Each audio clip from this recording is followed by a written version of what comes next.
সরসুনার খবরে নজর রাখতে হবে, কারণ সরসুনা এক তৃণমূল কর্মীকে বেধড়ক মার, কেননা তার বিরুদ্ধে হুমকির অভিযোগ, তোলাবাজির অভিযোগ। ওই তৃণমূল কর্মী আবার তৃণমূল কাউন্সিলর ঘনিষ্ঠ, এবং জানা যাচ্ছে ইতিমধ্যেই তাকে গ্রেপ্তার করা হয়েছে।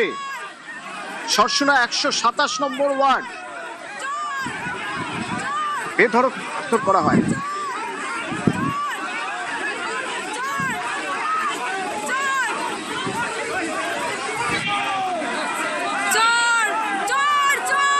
সমীর আছে আমার সঙ্গে ফোনে। সমীর, কে এই তপন বিশ্বাসকে এইভাবে মারধর করার কারণ কি? কি অভিযোগ তার বিরুদ্ধে? পুলিশই বা কোন অভিযোগে তাকে গ্রেপ্তার করলো?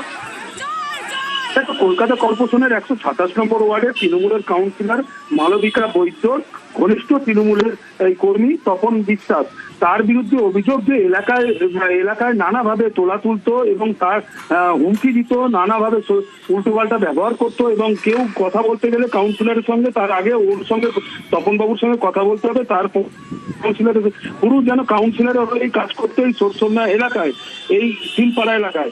এবং তার বিরুদ্ধে যখন অভিযোগ ওঠার পরেই সরসন্না থানার পুলিশ যখন ওকে আটক করতে যায় এবং অ্যারেস্ট করতে ধরে, এলাকার লোকরা প্রথম ওকে মারধর শুরু করে এবং পুলিশের সামনেই চড়চাপটা মারতে থাকে এবং তাকে পুলিশ জোর করে গাড়িতে তুলে নিয়ে গিয়ে সরসন্না থানায় নিয়ে যায় এবং আজ আলিপুর কোর্টে তোলা হবে বলে জানা গেছে। সমীর, এই যে যার কথা বলছে যে তপন বিশ্বাস, যিনি তৃণমূল কাউন্সিলর মালবিকা বৈদ্য ঘনিষ্ঠ, এই যে বাড়িটা দেখছি, বাড়িটা তো তার, এ তো বিশাল বাড়ি। আয়ের উৎস কি ছিল তপন বিশ্বাসের? যেটুকানি ভাবে জানা গেছে, এই এলাকায় যে তোলাবাজি থেকে শুরু করে সিন্ডিকেট রাজ, যে কে কাকে মাল দেবে, কে কাকে ইট দেবে, বালি, নানা রকম কাজ কাউন্সিলরের হাত ধরে হতো না, হতো ম্যাক্সিমাম কাজ।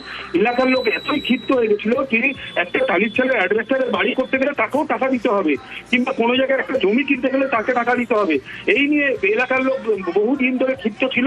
ক্ষিপ্ত থাকার পরেই এই উত্তেজিত জনতা তখন ওদের নামে অভিযোগ করে, কয়েকজনের বিরুদ্ধে অভিযোগ করলেই পুলিশ সঙ্গে সঙ্গে তার ব্যবস্থা নিলেই যখন নিয়ে যাচ্ছে তখনই তাকে মারতে শুরু করে এলাকার লোকরা, যেটা এতই ক্ষিপ্ত হয়ে গেছে এলাকায় বিক্ষোভ দেখায় এলাকাবাসীরা। ক্ষিপ্ত তো হবেন, এলাকার মানুষ তো রেগে যাবেনই, তার কারণ তারা তো দেখেছেন টালির চালা, অ্যাসবেস্টারের ছাদ, সেখান থেকে আজ এই পেল্লায় বাড়ি। এই বাড়ি তপন বিশ্বাসের। যে তপন বিশ্বাস কি রোজগার করতেন, কি চাকরি করতেন, কি ব্যবসা কেউ বলতে পারছেন না, কিন্তু সবাই জানেন যে এখানে ডিল করতে গেলে তার একটা অংশ একে দিয়ে ডিল করতে হতো। তোলাবাজির টাকায় এত বড় বাড়ি,